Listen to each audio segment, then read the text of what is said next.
Hello दोस्तों, मैं राधिका आपके जी के जीएस क्लासेस में आपको सभी का स्वागत करती हूँ। आइए सभी को गुड मॉर्निंग। सभी लोग क्लास को ज्वाइन करिए जल्दी जल्दी, फिर हम अपने आगे के सेशन को बढ़ाते हैं। आज हमें क्या देखना था?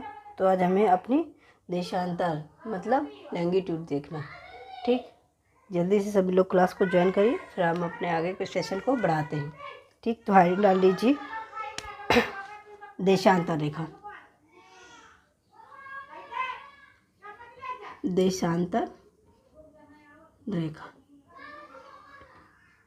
ठीक, सबसे पहले बताइए कि जो देशांतर रेखाएं हैं या फिर अक्षांश रेखाएं पृथ्वी पर सच में है या फिर ऐसे ही काल्पनिक रेखाएं हैं। ठीक, तो क्या है? ये हमारी काल्पनिक रेखाएं हैं। इनका काम क्या है? क्यों हमने इनकी कल्पना की? तो हमने कल्पना इसलिए की कि जो देशांतर रेखाएं हैं वो हमें क्या हमारा टाइम बताती है। इनसे हमने क्या काम करवाया है, किस काम के लिए लिया गया है इनका? तो इन्हें हमने टाइम बताने के लिए क्या इसके अनुसार जहाँ जहाँ से जैसे देशांतर रेखाएं गुजरेंगी उसी अनुसार हमारा क्या होगा, टाइम बढ़ेगा घटेगा। ठीक, तो वही 1884 में अमेरिका में एक बैठक हुई जहाँ 0 डिग्री देशांतर से समय लेने के लिए निर्धारित होगा कि 0 डिग्री देशांतर का कल्पना करेंगे एक रेखा और उससे हम क्या है समय का निर्धारण करेंगे। ठीक, ऐसे ही हमारी जो अक्षांश रेखा है, अक्षांश रेखा में भी क्या है, उससे हमें मौसम का पता लगाने के लिए उन्हें लिया है। ठीक, ये बात हो गई। और मैंने अपनी एक क्लास में जो गुलाब पढ़ाया था शायद उसमें लिया था कि जो देशांतर रेखा हमारी ऐसी हो गई और अक्षांश रेखाएं हमारी ऐसे होती हैं। ठीक, और ये देशांतर रेखा है तो ये जो बीच का क्षेत्र होता है वो क्या कहलाता है? ग्रिड कहलाता है। क्या कहलाता है? ग्रिड कहलाता है। ठीक, तो ये हो गया। चलो, ये तो हो गया इंट्रो हमारा। अब हम आइए अपना बना लेते हैं। तो ये मैंने खींच दी, क्या है? 0 डिग्री देशांतर। क्या है? 0 डिग्री देशांतर रेखा। देशांतर रेखा। अब चलते हैं अपने। तो ये कब मैंने कहा था? 1884 में अमेरिका में बैठक हुई थी। अमेरिका में बैठक हुई थी, निर्धारित किया गया था समय लेने के लिए। इसमें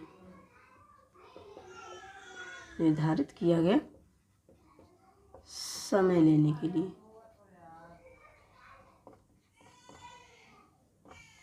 ठीक, इससे हम क्या करेंगे, इससे क्या काम लेंगे?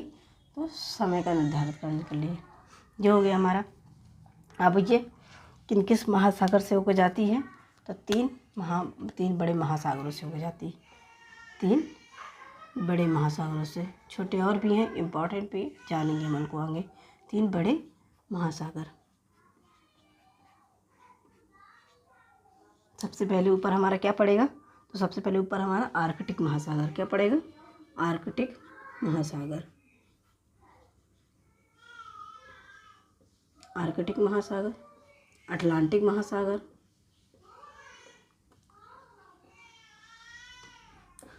अटलांटिक महासागर और नीचे हमारा दक्षिणी महासागर। ये हमारे 3 बड़े महासागर है। अब हम अपने छोटे महासागरों को जान लेंगे। छोटे महासागरों में से हमारा एक सबसे इम्पॉर्टेंट है हमारा भूमध्य रेखा, जो काफ़ी पूछा जाता है। ठीक, क्या है? भूमध्य रेखा से भी होकर जाती है। ऑप्शन में रख देगा तो पता होना चाहिए हमें। तो भूमध्य सागर, एक तो भूमध्य सागर हो गया। दूसरा हमारा इम्पॉर्टेंट है गिनी की खाड़ी। गिनी की खाड़ी बहुत इम्पॉर्टेंट हो जाती है। अभी हम बताएंगे क्यों इम्पॉर्टेंट हो जाती है गिनी की खाड़ी। ये हो गया हमारा गिनी की खाड़ी। अब क्यों इम्पॉर्टेंट है तो हम जानेंगे कि ये जो गिनी की खाड़ी है यहाँ पर, ठीक, ये हमारी एक अक्षांश रेखा हो गई मान लो।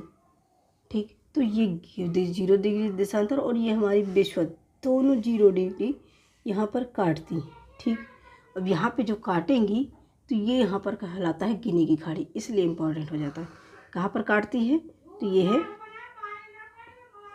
गिनी की खाड़ी। यहाँ पर हो जाती है, इसलिए दोनों रेखाएं यहाँ पर मध्य में आके मिलती है गिनी की खाड़ी। और गिनी की खाड़ी कहाँ पड़ती है, मैंने आपको बताया होगा अफ्रीका महाद्वीप में। अफ्रीका महाद्वीप के जस्ट हम कह लेंगे उसके बाएं साइड, ठीक, पड़ती है। बाएं साइड क्या कह लेंगे, ये कहना गलत होगा, हम पश्चिम दिशा में कहेंगे, ठीक जी, अफ्रीका के पश्चिम में। अब देखिए यहाँ पर ये होगा गिनी की खाड़ी, और गिनी की खाड़ी में ही एक नल आइलैंड पड़ता है, वहीं पर पड़ता है, ये दोनों काटती हैं नल आइलैंड। क्या है, नल आइलैंड। और ये नल आइलैंड को ही क्या कहा गया है, शून्य आइलैंड, सॉरी शून्य द्वीप कहा गया, शून्य द्वीप के नाम से भी जाना जाता है। देखो है नहीं है, यहाँ पर सिर्फ कल्पना की गई है, तो क्वेश्चन हमसे पूछ सकता है। और ये सब क्या है, अटलांटिक महासागर में, लिख लीजिए। तो ये कहाँ पर है, अटलांटिक महासागर। सागर में पूछ सकता है हमसे कि कहाँ पर है ये, तो ये है अटलांटिक महासागर। अटलांटिक महासागर, ठीक, ये हो गया हमारा। अब हम देखेंगे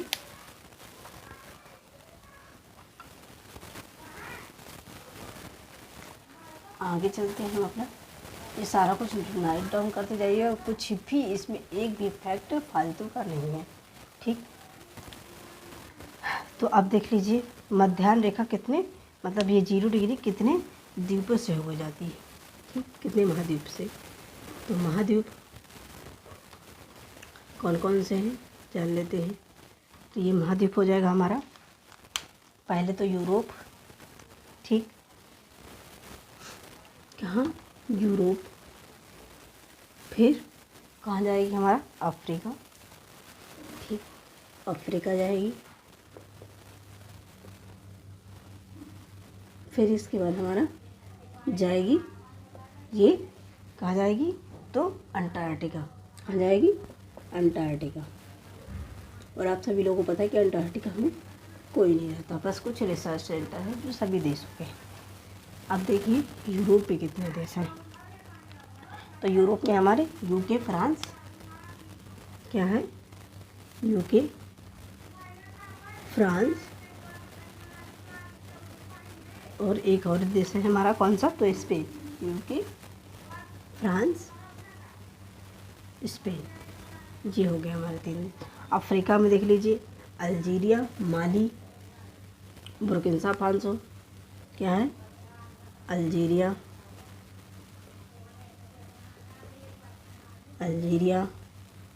माली, बुर्किना फासो,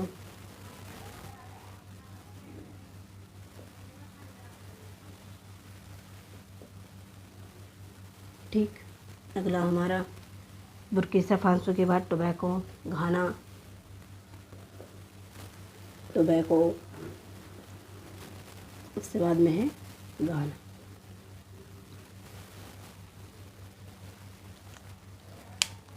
ये हो गया। तो ये हो गई हमारी 0 डिग्री, क्या है, देशांतर रेखा। तो ये देशांतर रेखा में हमारा इतना ही था। अब हम मिलते हैं अपने अगले लेक्चर में, ठीक। तो आज के लिए बच्चों इतना ही। सभी को वीडियो देखने के लिए धन्यवाद, ठीक। चैनल को सब्सक्राइब करिएगा, दोस्तों के साथ शेयर करिएगा। मिलते हैं अपने अगले सेशन में।